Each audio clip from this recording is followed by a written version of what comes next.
God's children, it has always been our lifestyle to worship the Lord and bring Him glory in everything that we do. We always give our best to God because we know that we cannot outgive Him. He got our back and He will always provide. Part of our worship to the Lord is our giving. We may be in the middle of crisis, but we will still hold on to what the Lord has promised. As the Bible says in Malachi 3:10, "Bring the whole tithe into the storehouse that there may be food in my house. Test me in this, says the Lord Almighty, and see if I will not throw open the floodgates of heaven and pour out so much blessing that there will not be room enough to store it." With a cheerful heart, we can bring our tithes and offering at Raining Home.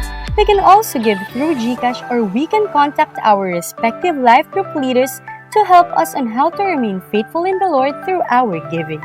Let us always remember that it's not what we do, it's who we are. We give simply because we love. Let's give!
Ika'y pupurihin, ikaw at ikaw pa rin.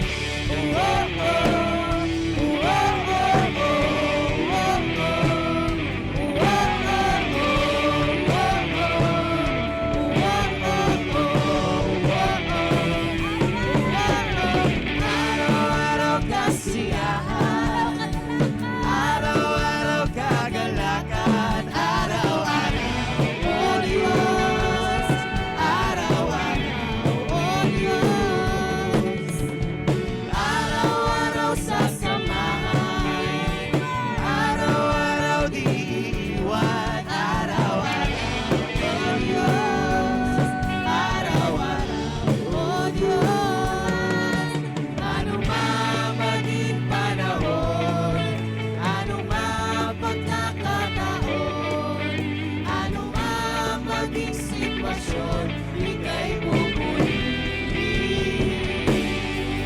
Ano man maging panahon, ano man pagkakataon, ano man maging sitwasyon, ika'y pupurihin. Ikaw at ikaw pa rin.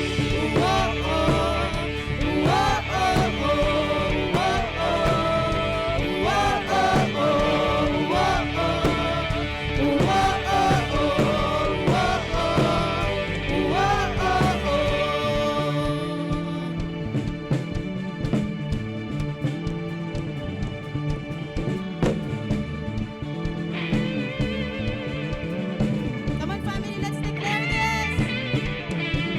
Wala kang katulad, lalala kang katulad. Wala kang katulad, lalala kang katulad. Wala kang katulad, lalala kang katulad. Wala kang katulad, lalala kang katulad. Wala kang katulad, lalala kang katulad. Wala kang katulad, lalala kang katulad. Wala kang katulad, lalala kang katulad. Come on, family, with full conviction. Wala kang katulad, lalala kang katulad. Wala kang katulad, lalala kang katulad. Wala kang katulad, lalala kang katulad. Wala kang katulad, lalala kang katulad. Maging panahon, anumang pagkakataon, anumang maging sitwasyon, ika'y pupurihin. Anumang sitwasyon, anumang maging panahon,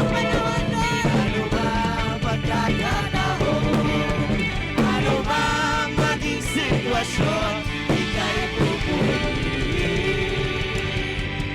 Ano mang maging panahon, ano mang pagkakataon, ano mang maging sitwasyon, ika'y pupurihin. Ikaw at ikaw pa rin. Oh, oh, oh. Oh, oh, oh, oh. Oh, oh, oh. Oh, oh, oh, oh.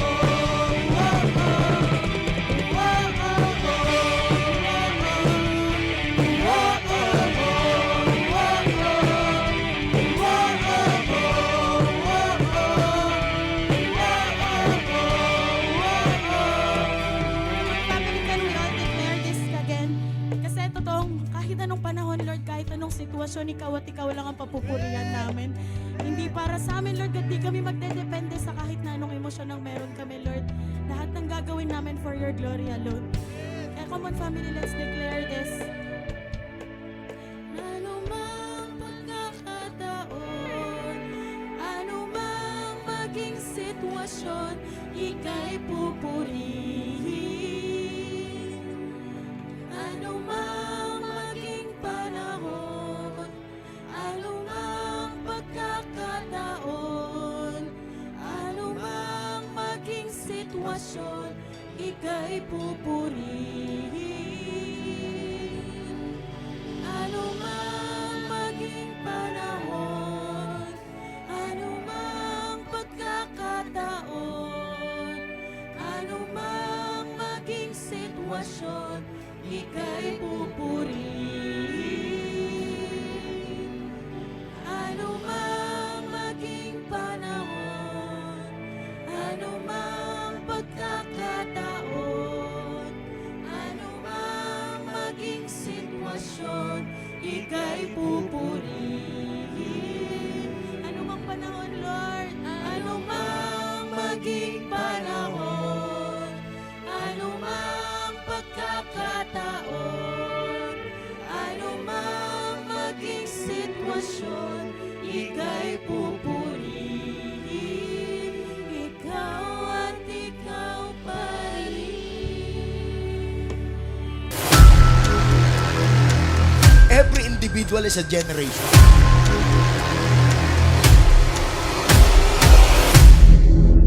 Basta sinabi ni Lord, mga kasama, sa'yo na yon.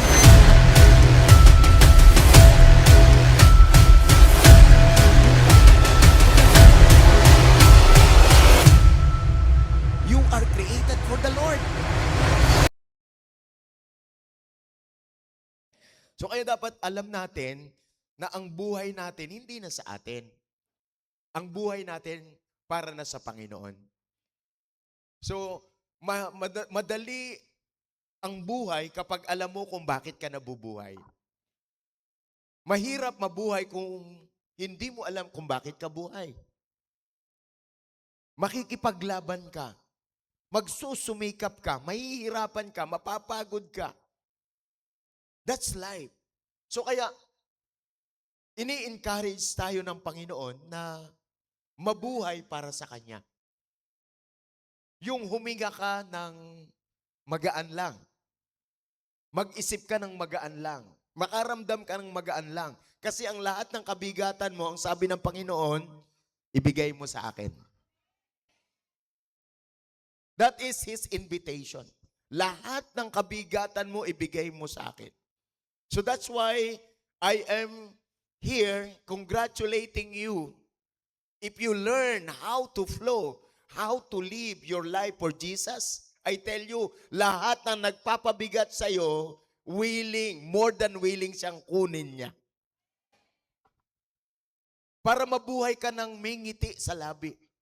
Mabuhay ka ng merong excitement. So that's why this is very important.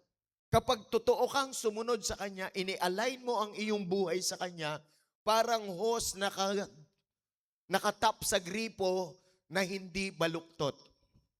Continuous yung flow.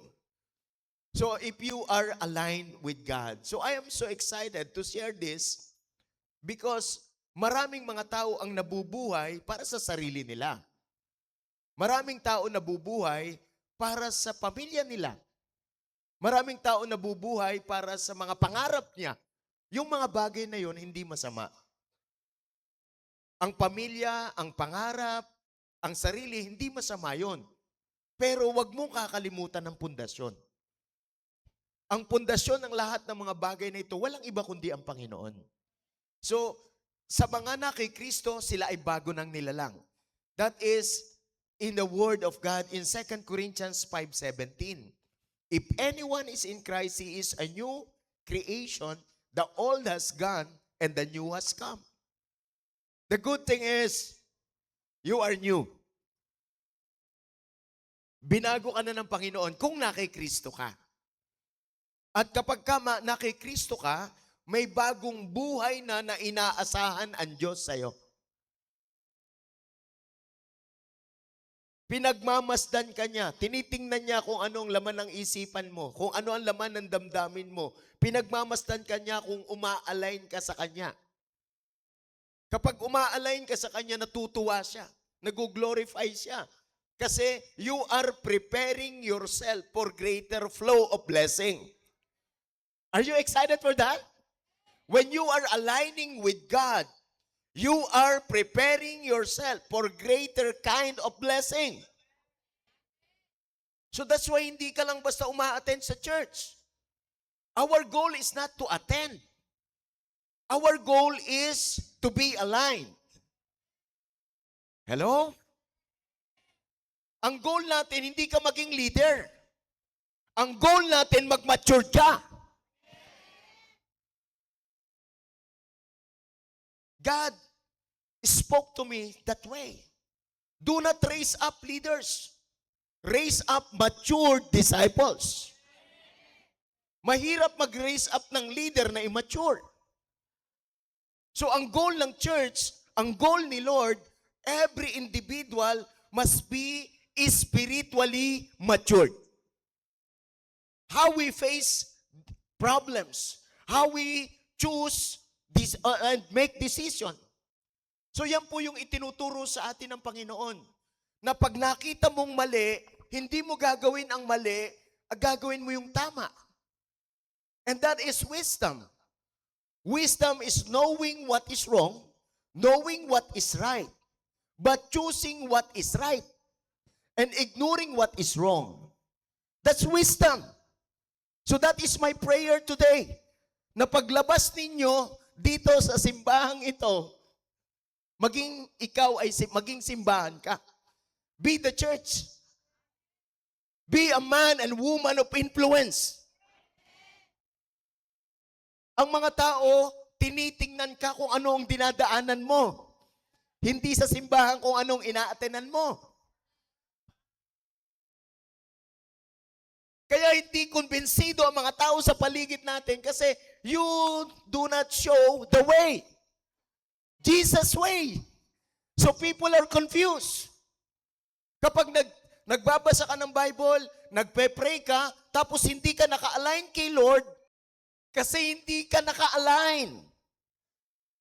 Pero kapag naka-align ka, hindi ka pagtatawanan. Hahangaan ka. Saan? Sa mga crucial decision na sinunod mo si Lord.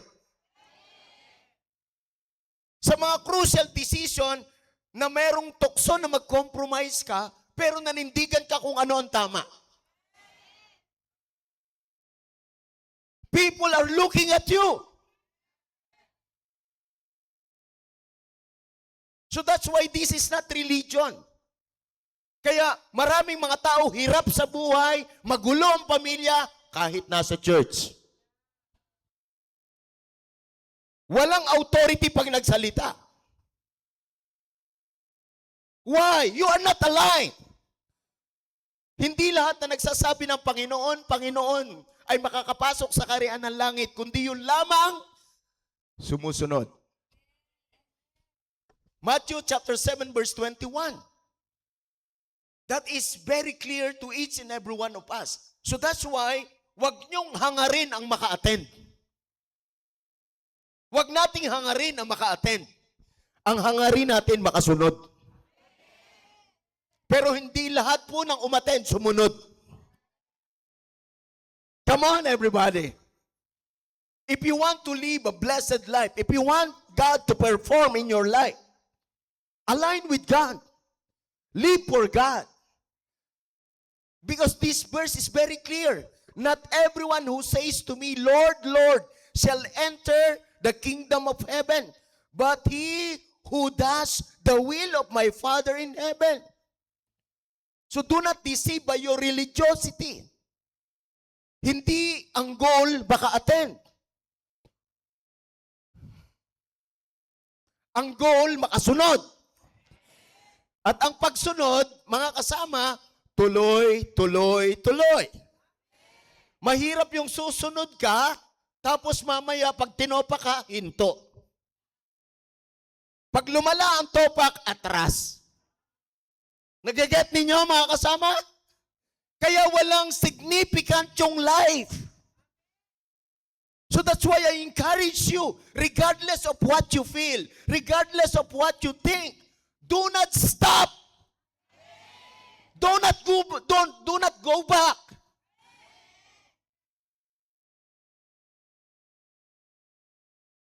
It is very important. Kasi pag tuminto ka, si Lord tuloy-tuloy.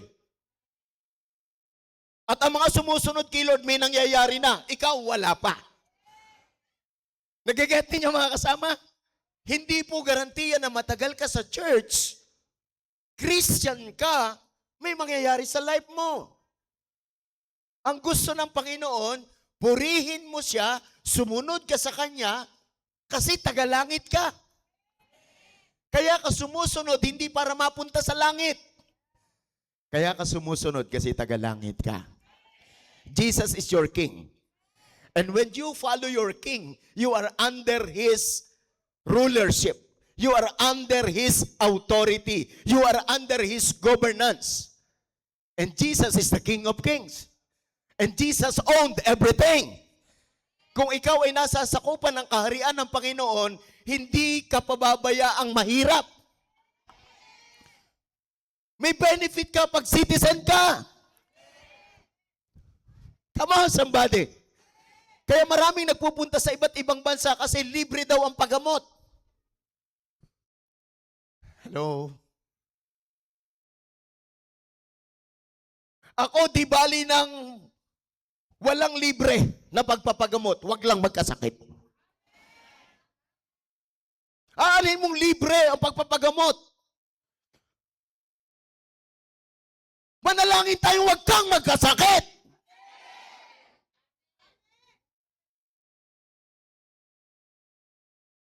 Hindi kami pumapayag na kami lang ang maka-experience sa mga na-experience namin. That's why may sinama kami dito. To God be the glory. May sinama din akong pastor na kasama natin sa network, kaibigan ko. Sinama ko rin yun. Para ma-experience ba nila? Makita nila. Alam niyo po ba na napakahirap mag-break ng mindset. Napakahirap mag-break ng culture. It is very hard to break someone in order for them to break through.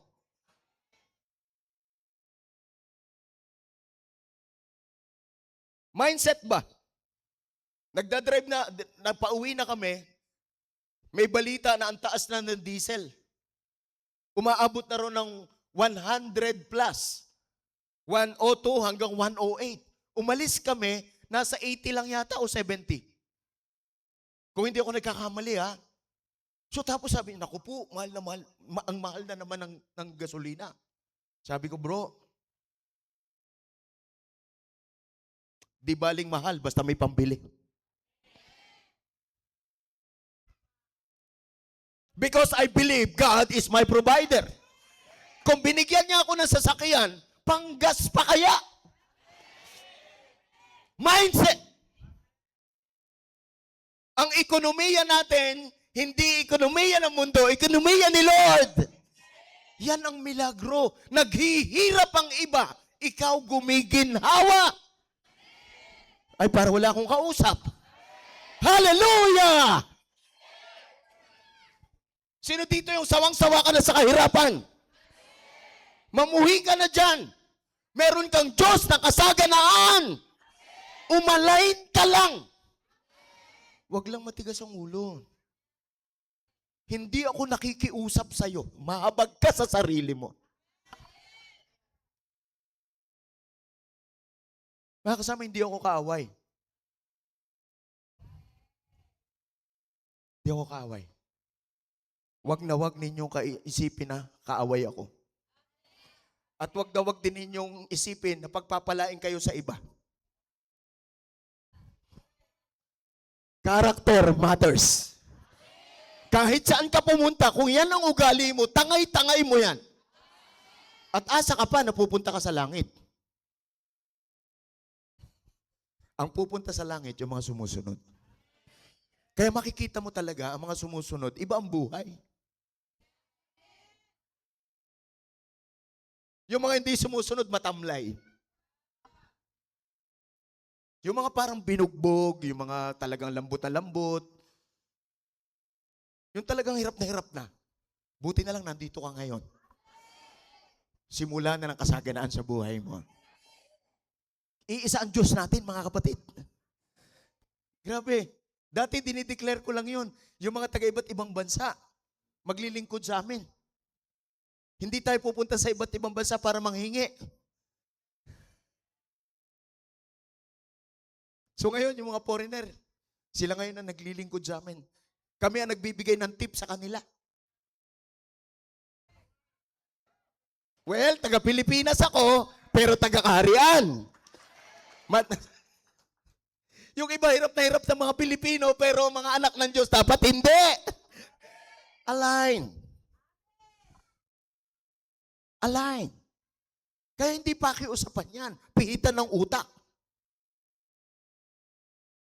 Kaya mga kasama, magpasalamat kayo sa mga salita ng Diyos na naririnig ninyo. Bantayan nyo lagi ang inyong isipan, ang inyong puso. Kasi ang mundong ito, grabe. Gusto kang ilayo sa Diyos. At sa gagawin sa iyo ng Diyos. Kaya paalala, kung ikaw ay Kristiyano, dapat may pastor ka. Ang pastor, siya ang magsasalita sa buhay mo ng salita ng Diyos. And your pastor is your spiritual father. Walang ugaling ulila. Walang ugaling lansangan. Alam niyo ba, mga batang lansangan, kahit itira mo yan sa bahay, pakainin mo yan, bihisan mo yan, ibigay mo lahat ng pangangailangan niya, maglalayas pa yan. Kasi ugali yan eh. Kaya ang maganda, kung ikaw talaga ay anak, magpakaanak ka. Kasi hindi madali ang mag-break in order for you to break through. Kapag may binibreak ka, may pumapalag sa isipan mo. Hindi ka sanay. Nag-get ninyo mga kasama, mga kapatid ko sa Panginoon. To God be the glory. So this is the life that we need to live. The life we have in Christ. Are you excited? Ang buhay mo na nasa Panginoon. Ang buhay mo na nasa kay Kristo. Hallelujah. Tingnan nyo yung tinatapakan nyo ngayon. And more to come. Because our God is a God who provides. And when God provides, it is abundant. Hindi ka kakapusin. Yung iba hirap na hirap, pero ikaw nakangiti. Sino excited sa buhay na ganon? I-receive mo. Kunin mo, paniwalaan mo. Tapos na ang kahirapan sa buhay ko kapag na kay Kristo ako. Hindi yung naririnig mo ito sa salita.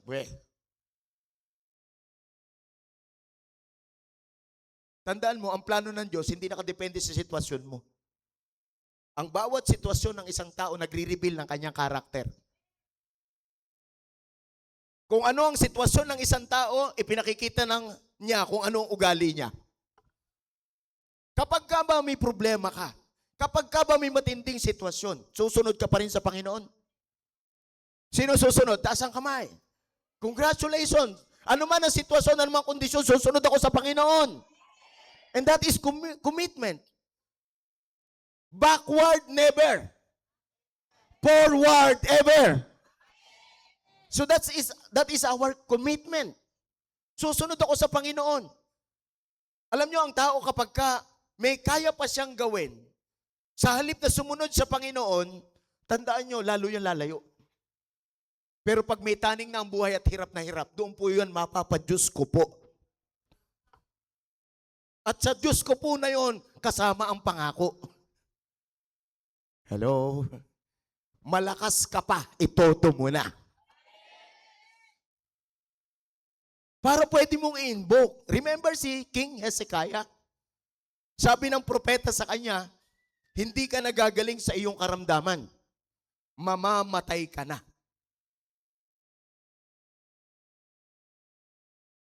Pag hindi ka nawindang, pag ganyan na narinig mo.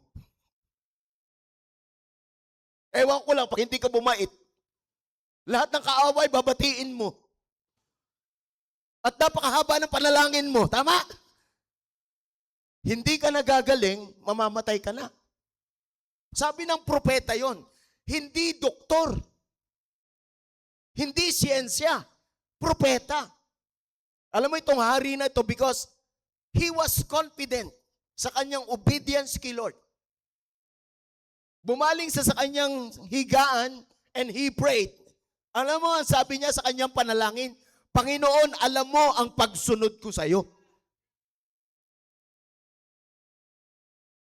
Kilala mo ako, Panginoon. Alam mo kung paano ako sumunod sa iyo. Kaya, Panginoon, kung maaari, Lord, pahabain mo pa buhay ko. Sino dito yung excited ka na wala pang taning ang buhay mo, pinagpe-pray mo ng humaba? Na walang paghihirap, ha? Mahirap yung mahabang ang buhay mo, hirap na hirap ka naman. Sino masaya na nandito ngayon? Buhay na kasama natin ang Panginoon. So that's why we need to understand these things. Kaya, pagbaling niya sa kanyang higaan, nag-pray siya, alam mo, ginrant ni Lord ang kanyang prayer. Bakit? Depende doon sa kanyang pagsunod. Tandaan ninyo, God is a motion-sensitive God. Mas matindi pa siya sa CCTV camera. Totoo ba na pagka may alam kang camera ang nakatutok sa inyo, monitor by camera, bumabait ka? Nagbibehave ka, tama? Kaya iwasan nyo ang mga tao na walang pananampalataya. Yung pagpunta rito, hangad lang maka-attend, nakikipagkwentuhan lang. Kaya pakisabi sa katabi, huwag mo akong kwentuhin. Sino dito excited ka na nagre-receive ka ngayon para ma-practice mo bukas? For your life to become significant. When you speak, people listen because you are a life of integrity. You are a man and woman of integrity. Kung ano sinasabi mo yun ang ginagawa mo. Hindi yung kung ano sinasabi ng tao, sinusunod mo. Kaya iwasan ninyo mga toxic people. Yung mga faith killer. Yung pag nakausap mo, nakakamatay ng pananampalataya. Nakakawala ng pag-ibig. Nakakadagdag ng galit. Nakakadagdag ng inis. Iwasan yung taong yun. Pinapatay ang pananampalataya mo. Sinisira ang relasyon mo. Tandaan nyo, bago masira ang relasyon mo sa tao, sa Diyos muna masisira yan. Sino excited na nandito ka ngayon? You are not here for a blessing. You are here for obedience.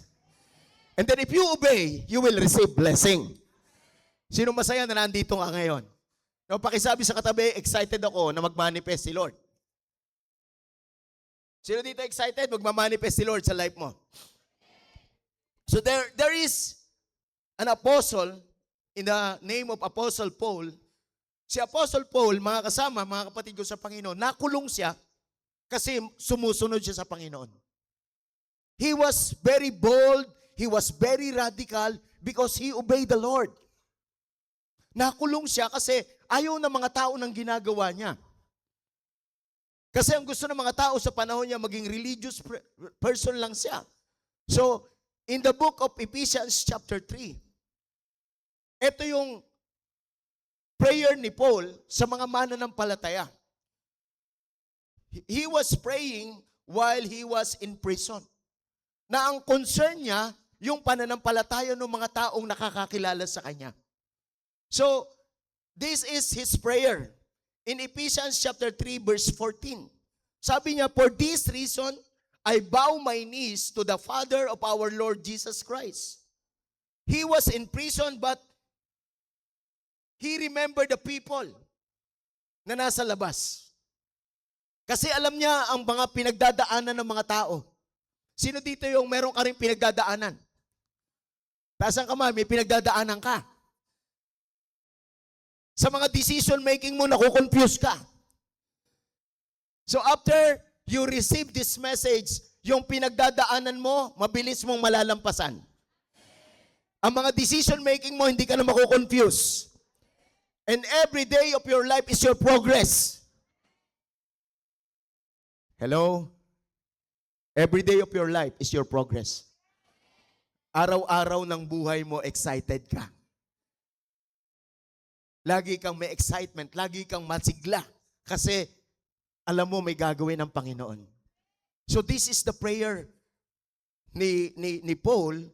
Now sabi niya, "For this reason, I bow my knees to the Father of our Lord Jesus Christ." While he was in prison, he was praying. Sabi niya, "From whom the whole family in heaven and earth is named." He was praying to Jesus because God is the head of the family. God is the head of family. So concern si Lord sa pamilya mo. At hindi lang yung pamilya mo dito sa lupa, may pamilya ka rin sa heaven. Kaya hindi ka dapat nangangaway. Iisa ang tatay natin, si Lord. Iisa ang church ni Lord. Kung iisa ang church ni Lord, isa lang ang spirit natin. Kahit na tayo magkakaiba, nagmamahalan.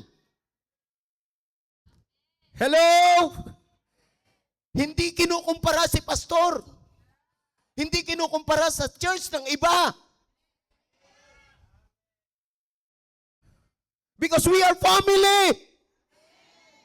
We have one Father. Jesus Christ died for you and for me. Iisang dugo ang nananalaytay sa atin. Walang magaling kundi si Jesus. Kaya mga kasama, mga kapatid ko sa Panginoon, look at your family right now. Look at your family right now. Sabi ni Paul, "From whom the whole family in heaven and earth is named." So merong family sa earth, may family sa heaven. See to it, my dear brothers and sisters, my beloved.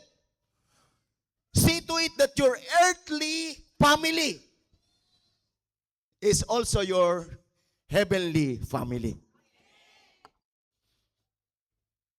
Kaya hindi siya relihiyon. Hindi siya paniniwala, pagmumodel. Kaya walang dating yung ginagawa natin pag hindi mo pinakikita ang daan. Sino may naiintindihan? How you represent God. How you represent His kingdom. How you represent His love. How you represent His word. So kaya dapat totoo tayo. Hindi ka dapat peke. Maraming mga nagpupunta sa church, religious lang, pero peke. Grabe ang bait-bait. Opo, pastor. Grabe, pagka nasa labas na ako, grabe kumurahin ng asawa. Kung pagalitan, parang katulong. Nagiget ninyo mga kasama?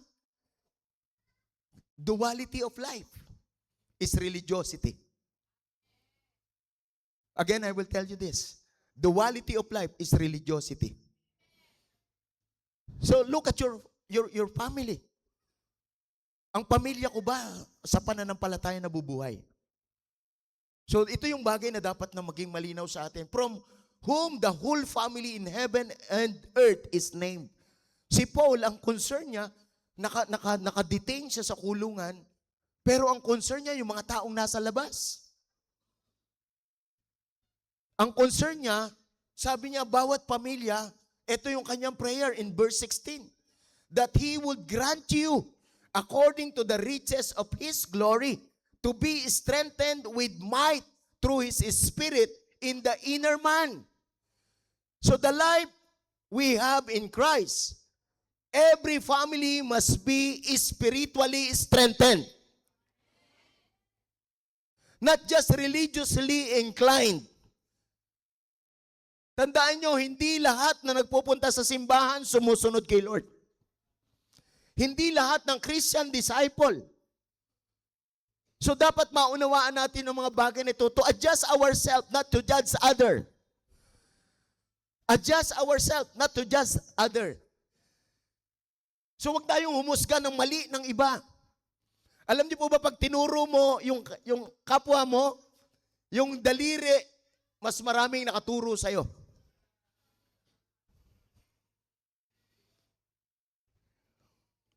Kaya wag mong titingnan yung mali ng iyong kapwa. So kaya mahalaga na nauunawaan natin ang mga bagay na ito. The life we have in Christ, every family must be spiritually strengthened. Fight for your family, fight for your husband, fight for your wife, fight for your children, fight for your generation. So that they may be what? Spiritually strengthened. The inner man of a person. So kaya napakahalaga ng mga bagay na to. Kaya tayo na andito ngayon to receive the food. Spiritual food in order for you to be nourished spiritually. So do not come to church just carnal mentality. Ano yung carnal mentality? Pumunta ako sa church kasi Christian ako. Sunday ngayon. So hindi ganon. Pupunta ako sa church kasi mahal ko ang Panginoon. Maraming ginawa sa akin ng Diyos kaya magpupuri ako. And then nakikita ng anak mo yan. Nakikita yan ng mga kasama natin sa bahay. So, mentality is very important. Kaya, ang hangarin natin, ma-strengthen natin ang inner man ng bawat tao. Na meron siyang reverent fear pag nag-iisa na siya. In front of testing, in front of temptation, in front of trials. See to it that kapag ka nag-iisa na ako, kumusta ba ako sa iyo, Panginoon? Naiiwasan ko ba yung mali? Tandaan ninyo, pag pamumuhay ninyo, simula Monday hanggang Saturday, pagdating mo dito, carnal Christian ka. You have a title, but you have no character. Hello? Kung ano nakakatakot sa mundo, natatakot ka rin. Kung anong ginagawa ng mundo, ginagaya mo rin. So we need to be strong, we need to be bold, we need to be radical. Not on my watch. Ako ang padre di pamilya. Not on my watch. Hindi pwede yung asawa ko hindi susunod sa akin, hindi pwede yung anak ko hindi susunod sa akin. Not on my watch. Pagdating sa spirituality. So kaya dapat sensitive tayo. Sino dito ang sensitive? Lord, dapat yung nararamdaman ng asawa ko, nararamdaman ko rin. Pero Lord, dapat mas nararamdaman ko yung nararamdaman mo. Kasi hindi lahat gusto ng asawa binibigay. Hindi lahat ng gusto ng anak binibigay. Are you with me? Ang pagmamahal hindi luho. Ang pagmamahal may karunungan. Hindi porke hindi ka binigyan, hindi ka na mahal. Baka tinuturuan ka lang. Nagiget nyo mga kasama? So it is very important to realize these things. Kaya mga kapatid ko, ang ating pamilya, buuin natin sa pamamagitan ng pagpapalakas sa kanilang kalooban. Yung pag hindi mo nakikita, siguraduhin mo yung anak mo hindi nagloloko.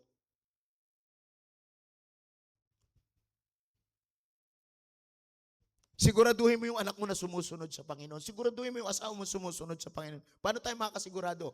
By modeling. Hindi doon sa sinasabi mo kung di nakikita yan sa'yo. Kaya kung hindi tayo totoo, naku, maniwala ka. Parang batingaw, parang kalembang na pinakakalembang lang natin yung sarili natin. Hindi natin sila kayang i-strengthen. Sino dito excited ka? As you live your life in Christ, your family will become spiritually strong. So, sino dito excited ka? You will become a model to your family. So, second thing that we need to understand, the life we have in Christ, it must be rooted and grounded in love. Rooted and grounded in love. Umuugat. Pakisabi sa katabi, umuugat. Tandaan nyo mabuti, dapat rooted, grounded. Tandaan nyo po, yung orchids sa puno siya nakaground. Pero yung puno sa lupa nakaground. Nagiget nyo po ba mga kapatid ko? Dapat rooted and grounded. Kung saan ka grounded, doon ka magro-root. And your root determines your fruit. Kung ano ang prutas, yun ang ugat. Kaya huwag niyong paniniwalaan ng mga taong nagsasabi sa inyo na wala namang bunga.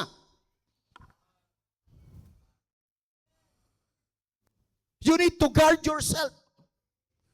Hindi ko kayo 24 oras na mababantayan. Hindi ko alam kung sino inyong kachat. But you need to be wise. Pag naglalagay na yan ng malisya, naglalagay na yan ng issue, at wala ng pag-ibig, iwasan mo yan. Or else, mawawala ka. Because you are not rooted. Kung saan ka nag-ugat, yan ang iyong bunga. Pag nag-ugat ka sa sama ng loob, himutok ang bunga. Hello? May kausap pa ba ako? Kaya sa mga asawang babae na nandito ngayon, sa mga anak ninyo, huwag ninyong pasasamain ang inyong asawang lalaki sa inyong mga anak. Tapos ikaw ang parang bida. Hello? May kausap ba ako? Meron akong narinig eh. Sabi niya sa kanyang anak, talaga yung tatay mo. Ang tatay mo talaga. Wala nga siya sinabing iba kundi ganun ha. Pero meron yung dating sa anak. Are you with me? Simple lang siya. Pero may dating. Wala siya sinabi anuman. Naku, yung tatay mo. Ayan na naman siya.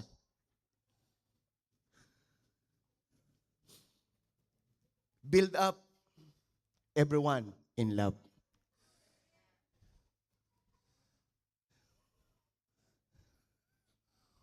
Nagiget ninyo? Kasi pag ginano niya mo ng ginanya ng anak mo, na kung maniwala ka, sasama ang loob niya sa tatay niya. Nagiget? Sino may naiintindihan? Sino nagpapasalamat? In the first place, hindi ka naman pinilit. Na-in-love ka dyan eh. Kung bakit siya nagkaganyan, ikaw din ang may gawa. Kasi ganyan na yan, umakilala mo.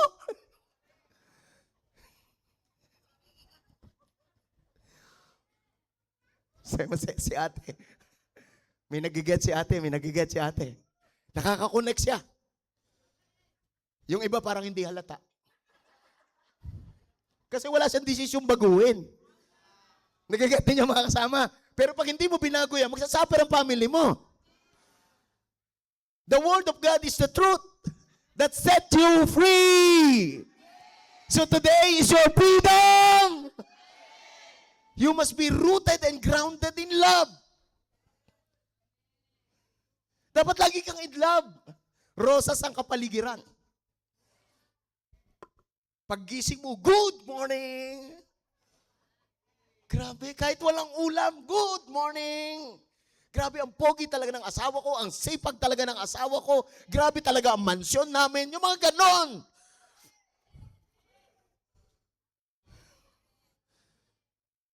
Pangit na nga ang sitwasyon, pangit pa sasabihin mo. Mindset ba? Mindset. Do not allow your situation to make you a slave. Do not allow the situation to make you a prisoner. Kaya paggising ko sa umaga, I was so excited. Paggising ko, sabi agad ng asawa ko, good morning, ang pogi-pogi mo talaga.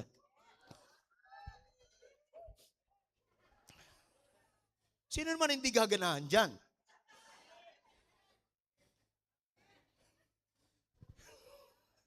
Grabe, may laway-laway pa ako eh. Ang pogi-pogi mo talaga.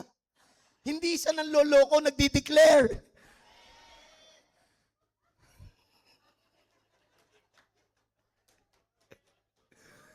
Sino dito excited ka? Starting today, no more negative words. Lalo na pagkasiraan ng iba, huwag kang magdadala. Iwasan nyo ang mga taong dala-dala issue. Huwag ninyo pabayaan ang problema nila kung saan sila galit. Huwag kayong magalit. Hindi pag ayaw nila, ayaw mo rin. You must be rooted in love, grounded in love. Huwag mong aalisin ang pag-ibig. Huwag mong tatanggapin ang galit. Kasi ang mga tao, pag galit sila sa isa, gusto nila yung mga kakampi nila. Mahawahan. Mahal ko kayo, kaya sinasabi ko to sa inyo. You must be rooted in love. Kasi pwede kang maging Christian na puro galit ang puso mo. Pag ginulat ka, puto ko tsinta, nagulat ka eh. Kasi hindi ka totoo. And you need to evaluate yourself. Gaano na ako katagal na Christian, pero ba't wala nangyayari sa akin? Walang problema sa Diyos. Walang problema sa church na inaatenan. Ang may problema yung iyong alignment. Kahit saan ka umaten, hindi magbabago yan. Kasi ang pagbabago, nagmumula sa ground. Saan ka ba grounded? Saan ka ba rooted? Sa pag-ibig. Hallelujah. Sino dito masaya na nandito ka ngayon? Grabe si Lord. Simpleng bagay, pag ginawa mo, ikaw magiging masaya. Sino dito ang excited ka pag uwi mo, papracticein mo? Sino may makaasawa na? Taas ang kamay. Grabe, pag ginawa nyo yon, nandito tayo para magbago. Huwag kang matututo na hindi nagbago. Alam nyo, maraming mga Christian, madaming alam, pero hindi binago. Kaya ang tindi nila sa debate. Talagang pag nangatwiran yan, may word pa ni Lord. Ganito mga dialogue yan. Akala nila, ganyan ba talaga ang church? May mga ganun dialogue yan. Kasi dumami ang alam, pero hindi marunong magmahal. Tandaan nyo, mas importante ang pagmamahal kaysa kaalaman. Sapagkat ang kaalaman nagpapalalo. Pero ang pag-ibig, walang binibilang na pangit. Sino dito ang excited ka? May gagawin si Lord sa life mo. So, pakisabi, rooted in love. In Ephesians chapter 3, verse 17 says, that Christ may dwell in your hearts through faith, that you being rooted and grounded in love. Hindi maninirahan si Kristo kung ang puso mo may galit. Inconsistent yan. Pag ikaw na-offend, pag ikaw nasaktan, tandaan mo, hindi ka makakapag-throw ng pagmamahal. Those are lies. Those are deceptions. Ang gusto mo dyan, sympathy. Hindi madali yung ginagawa ko. Ganon din ang doktor. Walang doktor na, sasaktan kita. Etong karayom na ito, ididiin ko maigi, para sa'yo. At pagka hiniwa mo, talagang may gigil ka. Walang ganong doktor. Nagiget ninyo? Kasi ang goal ng doktor, makapagpagaling. Sino excited na nandito ka ngayon? Sabi mo, gagaling ka ngayon. Ano mang galit sa puso mo ngayon, ano mang pagdududa sa puso mo ngayon, mawala at palitan ng pagmamahal. Pag uwi mo, excited ka.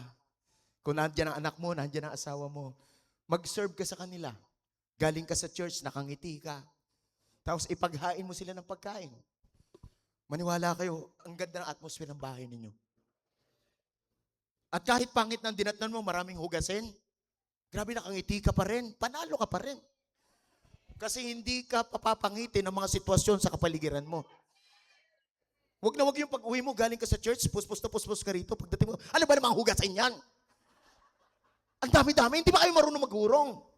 Hindi kayo marunong maghugas. Ang tatamad ninyo, mga batugang kayo. Hindi kayo kasi gumaya sa akin, nagcha-charge ako.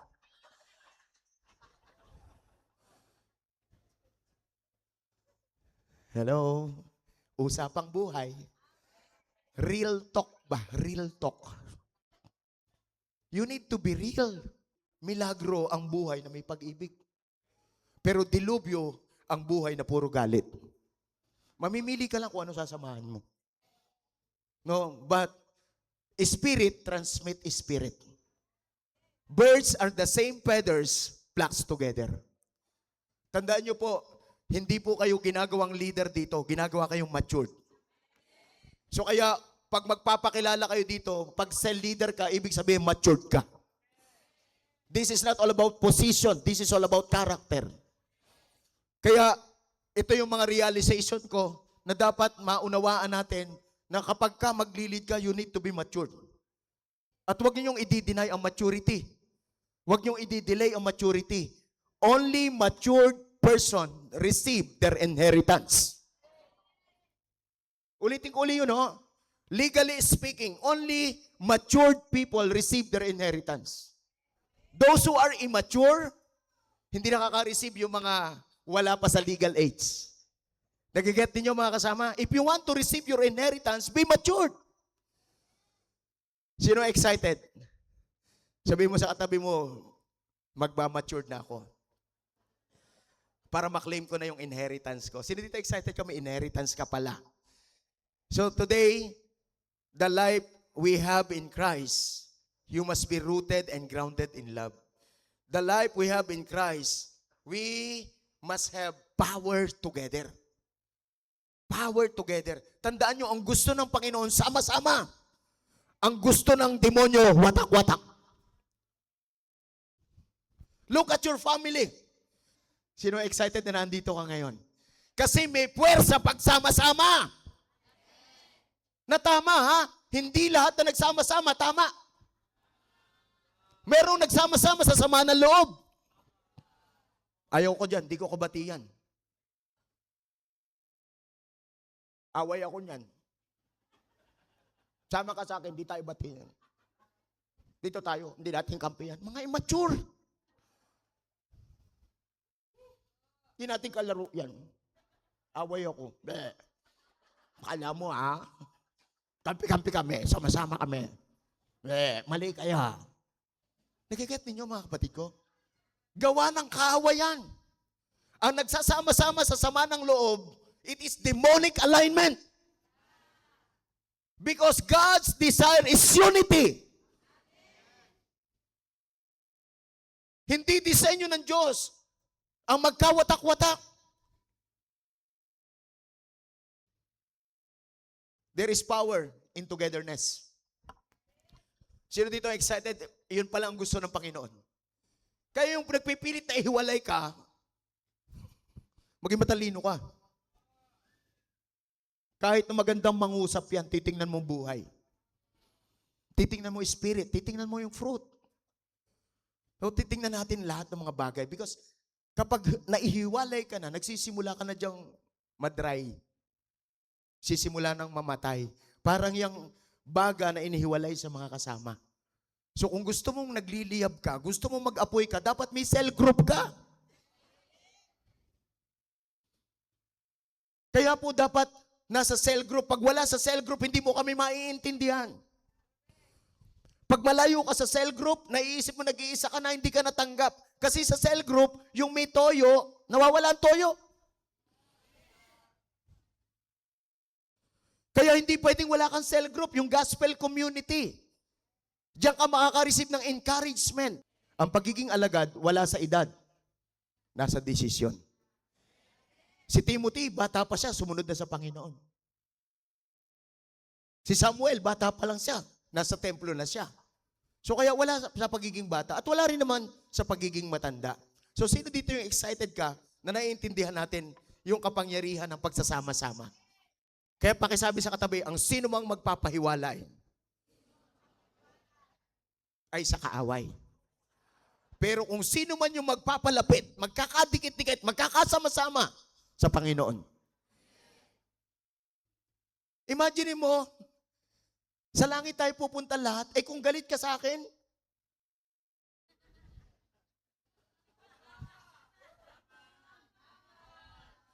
pagpunta natin sa langit, galit ako sa kanya. Walang pupunta sa langit na offended. Ang pupunta sa langit, mga in love. So kaya, hindi man perpekto yung nararamdaman natin, nasasaktan tayo ng kapwa natin, mahal pa rin natin sila.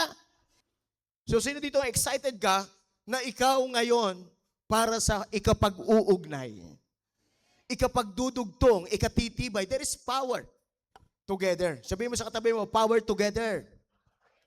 Ephesians chapter 3 verse 18, may be able to comprehend with all the saints that is in the width and the length and depth and height. So sabi sa King James Version, may the power together with all the Lord's holy people. You are holy. You are holy. You are holy. Bawat isa sa atin, pinapaging banal. Kaya ikaw ay banal.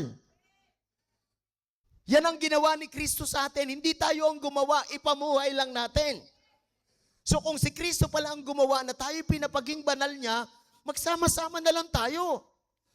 Kasi hindi ako mas mabuti kaysa sa inyo. Iisa lang ang Diyos natin. Sino masaya? Na-excite ka ngayon? Yan ang buhay na naki Kristo. Yan ang buhay na pinagpapala. Kaya, mga kapatid ko sa Panginoon, there is power together. Kaya ang mag-asawa, hindi kayo magkalaban. Magkakampi kayo.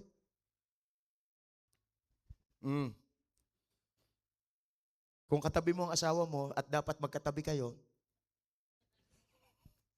sabi mo sa kanya, magkakampi tayo. Sa hamon ng buhay, magkasangga tayo. Sino dito excited ka? Kasangga mo, asawa mo.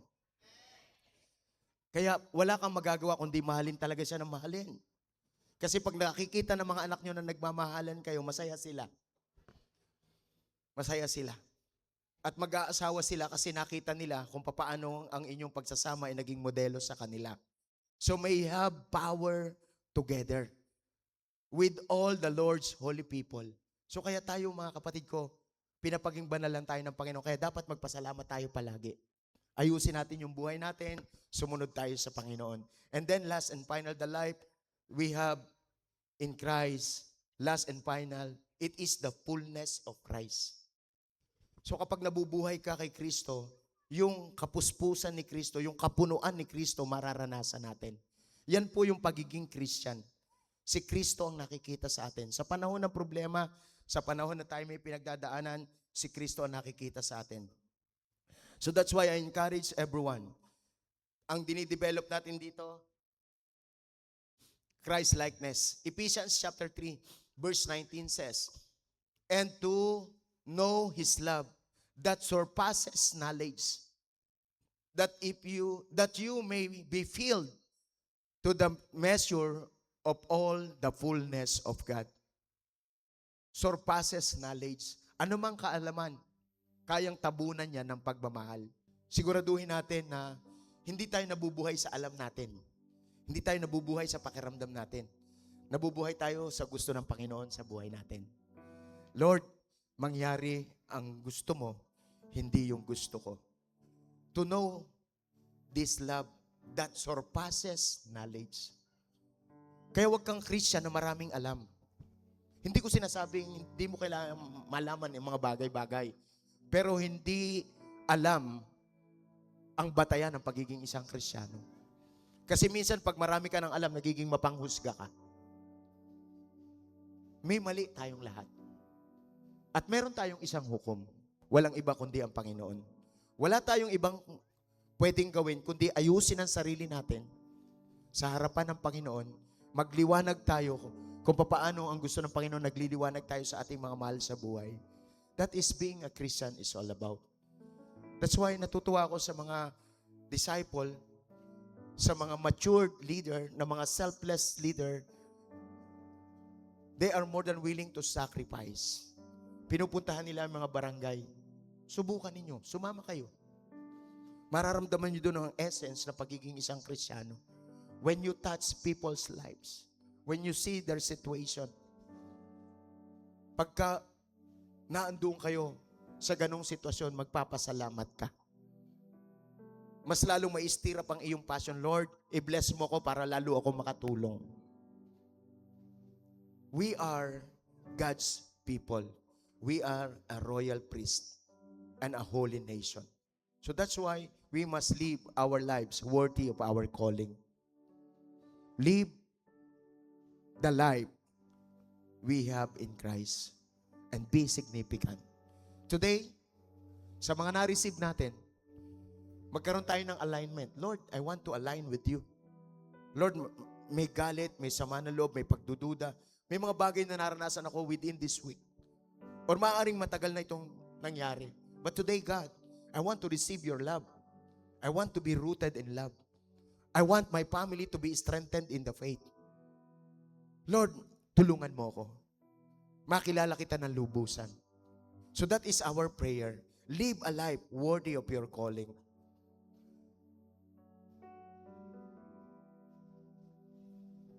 Yung appetite natin to increase our faith is very important. Maraming mga tao wala ng gana pagdating sa pananampalataya. You need to increase your appetite of faith. Lord, I want my life to live in the supernatural. Lord, I want to experience miracle. Because miracle attracts everything in life. If you learn how to cater the supernatural in your life, the presence of God in your life, you will experience miracle. At yung magbago tayo, isang milagro na yan. Pag uwi mo, ikaw ay pagpapala. Kasi binago ka ng Panginoon. So, come on, give God the highest praise.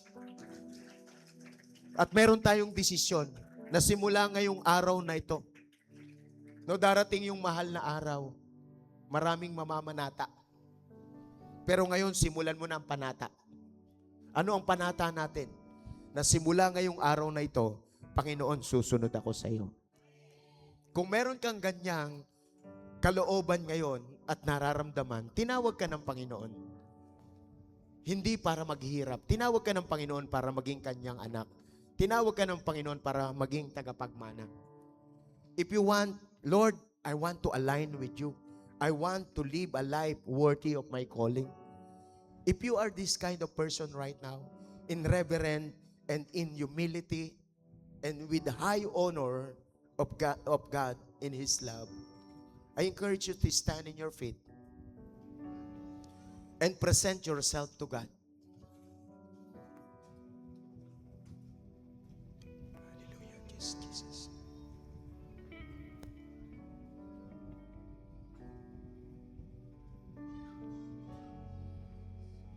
Remove any pride in me, Lord. Make me humble. Lord, remove the spirit of religiosity in me and make me faithful.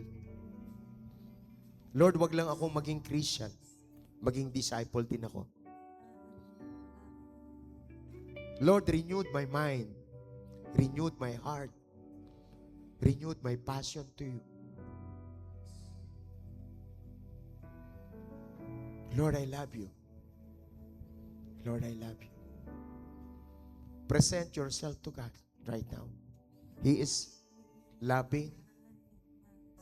He is more than willing to accept you. He wants to forgive you. He wants to embrace you. Kung lihis yung lakad natin nung nakaraan, sala yung buhay natin, ngayon bumalik tayo sa Panginoon. Makipagkasundo tayo sa Diyos. Remove any pride. Remove any spirit of disobedience. Spirit of rebellion. Magpakaanak ka ngayon. Lord, thank you for your love. Lord, tanggalin mo yung mga offenses sa life ko. Tanggalin mo yung mga hurt sa puso ko. Palitan mo ng pag-ibig. Sa isipan ko, Lord, wag akong magduda, kundi palitan mo ng paniniwala. If you are this kind of person right now, just worship the Lord. Raise up your hands. Mahal na mahal ka ni Lord.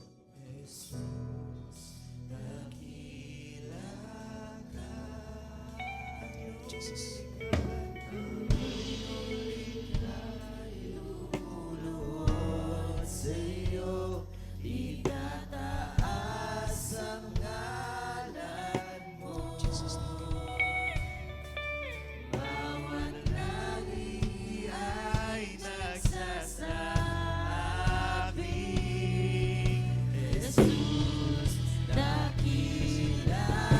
Worship the Lord. Worship the Lord.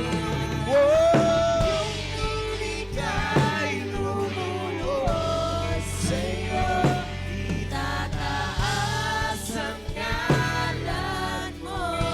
Salamat, Panginoon. Bawat labi ay magpupuri. Jesus, dakila ka. Iyong lika'y lumuluhod sa iyo. Itataas ang ngalan mo.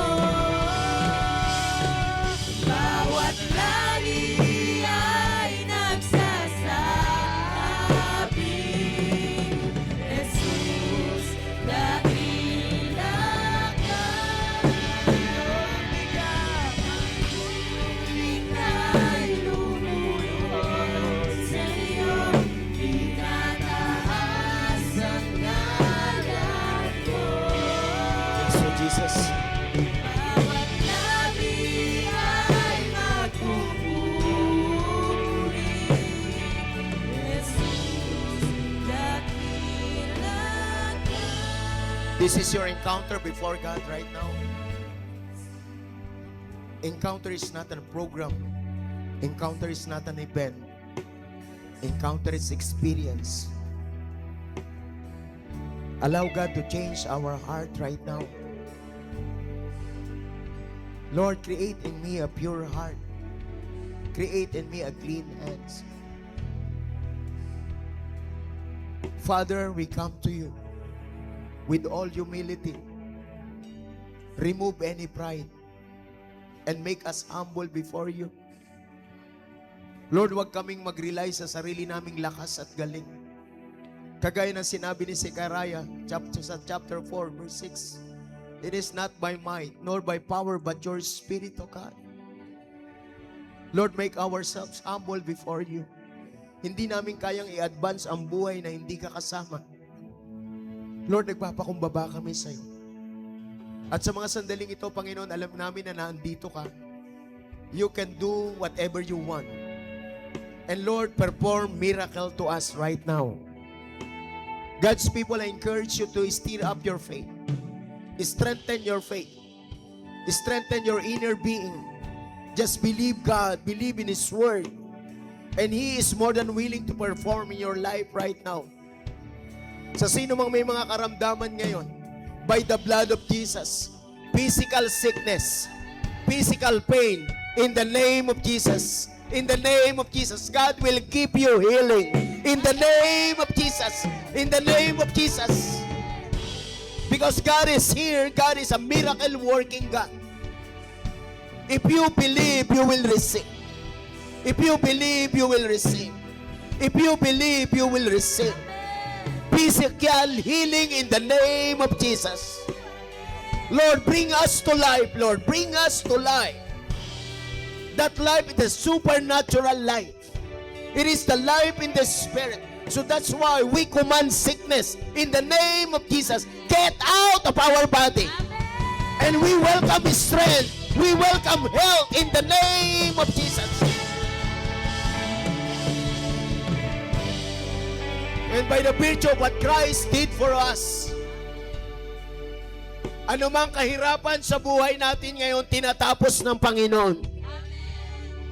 Any hardship, any poverties, in the name of Jesus right now, tatapusin ng Panginoon ang mga pinaghihirapan mo ngayon. Papalitan ng Lord ng kaginawa ng iyong buhay. Basta mag-align ka lang. Mag-align ka lang. Mag-align ka lang. Make a commitment right now. Anything that is in the poverty, in the name of Jesus, we cast out poverty in the name of Jesus. And Lord, we welcome prosperity in our life. Lord, wala nang anak mo na maghihirap. Wala nang anak mo na mangungutang, Panginoon. Lahat ng may utang, Panginoon, makakabayad in the name of Jesus. At hindi na sila mangungutang kailanman. Lord, magiging distinct yung life nila. Hindi na sila kakapusin, Lord. Ikaw ang magpo-provide. Ikaw ang magpo-provide. Lord, give them open heaven, Lord. And Father, right now, we are praying. Sa may mga financial struggle, in the name of Jesus, I pray for breakthrough. I pray for breakthrough. I pray for breakthrough. I pray for breakthrough. Starting today, magsisimula ka ng mag-ipon. At hindi ka na mangungutang. Amen. Because savings is a great declaration that you are living in abundance. No more in poverty in your life. And today, receive your portion. Receive your portion. And right now, kung sino man dito yung mga broken-hearted, mga offended, mga wounded, may mga nasaktan, just raise up your hands. Lord, heal our heart. Make our heart strong. Lord, our emotion, Lord, ayusin mo, Panginoon, yung emosyon namin. Huwag kaming tumibok ang puso sa galit. Huwag kaming tumibok ang puso sa sama ng loob. Lord, titibok ang puso namin sa pagmamahal. Titibok ang puso namin sa pangunawa. Lord, I pray in the name of Jesus, restoration of relationship. Lord, yung mga magkakaaway, magkakabati-bati, Panginoon, sapagkat ito ang gusto mo. Sa mga mag-asawa na may tampuhan, sa pangalan ni Jesus, sa pangalan ni Jesus, hindi na kayo dadalawin pa ng kaguluhan. Sa pangalan ni Jesus, and I declare, Proverbs 4:18, in your life, the path of the righteous is like a morning sun, shining ever brighter in the full of day. Receive your portion. Shining ever brighter is your portion. In every relationship, today, Lord, heal our heart. And Father, right now, help us, Lord, to make a right decision. Starting today, bawat didesisyonan ko, Lord, tama. Bawat didesisyonan ko yung kalooban mo. At Lord, hindi na kami magdidesisyon ng mali. Lord, never na kaming mai-scam. Never na kami, Panginoong, kakapusin, Panginoon. Salamat po ng marami. Lord, we will live our life in abundance. Because Lord, starting today, God, we will live our life worthy of our calling. And the life we have in Christ is abundance. The life we have in Christ is freedom. The life we have in Christ is peace, joy, prosperity in the name of Jesus. In the name of Jesus. Receive that today. Receive that today. In the name of the Father and of the Son and of the Holy Spirit. And all